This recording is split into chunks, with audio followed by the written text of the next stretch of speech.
everyone, how are you doing? This is MD Tech here with another quick tutorial. In today's tutorial, I'm going to show you guys how to open up a new tab page in Microsoft Edge. So this will hopefully be a pretty straightforward process here, guys. And without further ado, let's go ahead and jump right into it.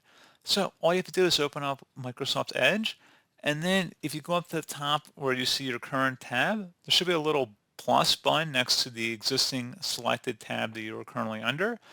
You can also notice if you tap Control and T, that will open up a new tab, or you can just left click on this plus button, which will open up a new tab. So pretty straightforward on that, guys. And if you wanted to close out of this tab, you just can click the little X button when you hover over it, or conversely, you can select the Control and W key combination on your keyboard as well to achieve the same effect. So pretty straightforward process, guys. I do hope I was able to help you out, and I do look forward to catching you all in the next tutorial. Goodbye.